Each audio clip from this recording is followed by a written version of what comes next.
দর্শক, এই মুহূর্তে আমি অবস্থান করছি ঢাকা যাত্রাবাড়িতে বিশাল এক কাঁচামালের পাইকারি আড়তে। তো দর্শক, আজকে আমরা জানবো যে আজকের পাইকারি বাজার ঢাকা যাত্রাবাড়িতে কিভাবে বিভিন্ন অঞ্চলের পেঁয়াজগুলো আজকের বাজারে দর্শক বিক্রি হয়। তো দর্শক, যে যেখান থেকে আজকে আমাদের এই ভিডিওটি দেখতেছেন, অবশ্যই দর্শক কমেন্ট করে জানাবেন যে কে কোথা থেকে এই মুহূর্তে আমাদের ভিডিওটি দেখতেছেন। তো দর্শক, শুরুতে দেখতে পাচ্ছেন যে ফরিদপুরের পেঁয়াজ, এগুলো কিন্তু আজকের বাজারে বিক্রি হইতেছে 71 থেকে 72 টাকা। আজকের বাজারে 71 থেকে 72 টাকা বিক্রি হইতেছে আজকে ফরিদপুরের পেঁয়াজ আজকের বাজারে। দর্শক দেখতে পাচ্ছেন এগুলো কিন্তু 71 থেকে 72 টাকা আজকের বাজারে।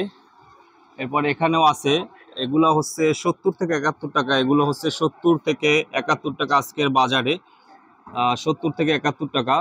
এরপরে দর্শক আছে, এখানে আছে আলু, এগুলো হচ্ছে মুন্সিগঞ্জের আলু, আজকে 47 টাকা আজকের বাজারে। এগুলো হচ্ছে 46 থেকে 47 টাকা মুন্সিগঞ্জের আলু আজকের বাজারে।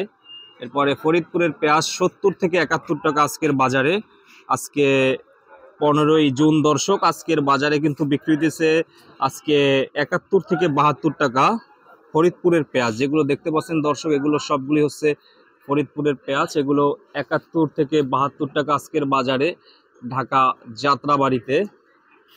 তো হঠাৎ করে দাম কিছুটা কম, কারণ হচ্ছে ক্রেতা শূন্য, তাদের আড়তের ব্যবসায়ী ভাইদের বেচা কিনে কিছুটা কম হইতেছে, এজন্যই মূলত দাম কম। আর মোটামুটি আমদানি আছে, প্রচুর পরিমাণে আমদানি পেঁয়াজের। এগুলো হচ্ছে আজকের বাজারে 71 থেকে 72 টাকা ফরিদপুরের পেঁয়াজ। আর এইগুলা কি রাজশাহীর ভাই? এটা না? ভালো আছেন? এটা কি রাজশাহী না? রাজশাহীতে কত আজকে? রাজশাহীতে আজকে কত? 73-74 না? 73-74। আচ্ছা, 73-74 টাকা আজকে রাজশাহীর পেঁয়াজ। আচ্ছা আচ্ছা, দাম কি কিছুটা কমছে দাদা? দাম কিছুটা কমছে না? আচ্ছা, কিছুটা কমছে দাম। দর্শক দেখতে পাচ্ছেন যে ফরিদপুরের পেঁয়াজটা কিন্তু আজকে বিক্রি হইতেছে আজকের বাজারে 71 থেকে 72 টাকা আজকের বাজারে ফরিদপুরের পেঁয়াজ।